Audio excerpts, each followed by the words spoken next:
안녕하십니까. 안녕하세요. 네, 안녕하세요. 네, 대광열린고시학원에서 환경보건학을 맡고 있는 이승훈입니다. 반갑습니다. 자, 환경보건학 이론 수업 오늘 첫 시간인데요. 수업에 들어가기 전에 먼저 과목에 대한 설명 조금 하고요. 그 다음에 교재에 대한 설명하고 수업이 어떻게 진행될 것인지에 대해서 간단하게 설명을 해드리고, 그리고 이제 환경보건학이 들어가는 직렬들, 환경보건학을 공부를 어떻게 해야 될지 하고, 그 다음에 최신 출제 경향 이런 것들에 대해서 간단하게 브리핑을 해드리고 수업에 들어가도록 하겠습니다. 우선 가지고 계시는 교재는 2020년 대비 최신 교재고요.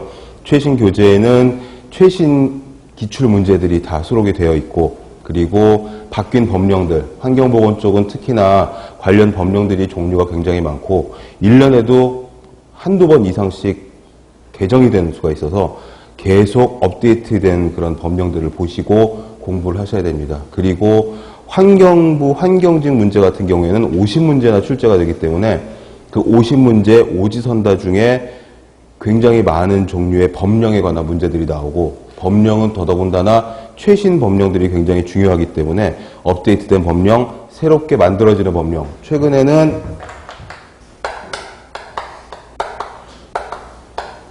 빛공해에 관한 법령도 제정이 되고 이 문제들도 출제가 되고 있습니다. 그러니까 일반적인 대기 수질 토양 오염뿐만 아니라 그 외에 소음 진동 악취법은 벌써 만들어진 지가 꽤 됐죠. 그 외에 이제 빛공해까지도 잠을 자려고 하는데 너무 번화가에 살고 있어서 빛이 창문을 뚫고 들어가서 안면을 방해한다든지 편안한 수면을 방해한다든지 이런 경우들이 해당되는 경우들인데, 이런 것들까지도 새롭게 업데이트된 것들을 잘 가지고 공부를 하고 계셔야 된다는 거여서, 우선 첫 번째로는 개정된 법령이나 또는 환경정책 같은 거, 우선 이제 그 공부하는 방법에 대해서 먼저 말씀을 드리도록 하겠습니다.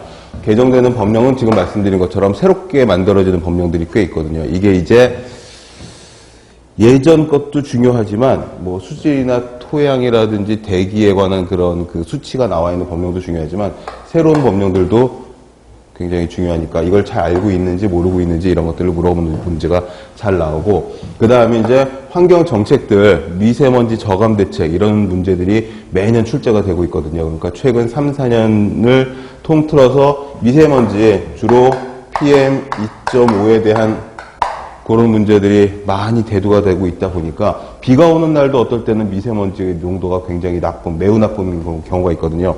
이 아주 작은 PM2.5 같은 미세먼지 정책이 성공을 하고 있는지 실패를 하고 있는지, 환경부에서 한 정책들이 제대로 잘 돌아가고 있는지, 이런 것들이 이제 환경 백서를 통해서, 우리 교재도 뒤에 보면 환경 백서 내용이 요약돼서 실려 있는데 환경 백서를 통해서 매년 국민에게 리포트를 하고 있습니다.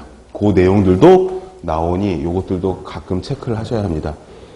여러분들이 준비하시는 환경부 환경직이라든지 연구사라든지 전남보건직이라든지 아무튼 환경보건학, 환경위생학이 과목이 들어가 있는 연구사라든지 구급이라든지 각종 요 시험 문제에 있어서는 이런 내용들이 꽤 중요합니다. 특히나 환경부 환경직에서는 50문제 중에 거의 한 7, 8문제 이상이 법령과 정책 쪽 문제가 출제가 되고 있어요.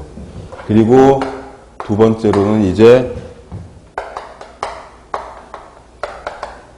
최신 출제 경향, 그리고 기출 문제. 여러분이 가지고 계시는 교재에는 기출 문제가 뒤에 이제 나와 있는데 중간중간 챕터별로 나와 있는 단원별 문제들은 좀 예전 문제들도 있는 것들이 있습니다만은 뒤에 있는 종합 문제에서는 이 최신 기출 문제들이 아주 자세하게 복원이 되어서 수록이 되어 있으니까 실제로 풀어보시면서, 풀이를 보지 않고 풀어보시면서 정말로 환경부에서 이런 문제가 나왔구나, 전남보건직에서 이런 문제가 출제가 되었었구나 하는 것들을 체크를 하시고, 연구사 문제도 올해 꽤 있었습니다. 그래서 그런 시험들을 제가 전부 체크를 해서 수업 중에 이런 부분에서 이런 문제가 나왔었고 이런 부분의 디테일한 과정까지도 알고 있어야 풀 수 있는 문제들이 나왔었다라고 말씀을 드릴 거기 때문에 수험 준비를 하시면서 출제 경향을 파악하는 것은 굉장히 중요합니다. 아시다시피 환경 쪽을 전공을 하셨건 전공하지 않으셨건 간에 범위가 굉장히 넓다는 것은 다들 아시고 계실 거고,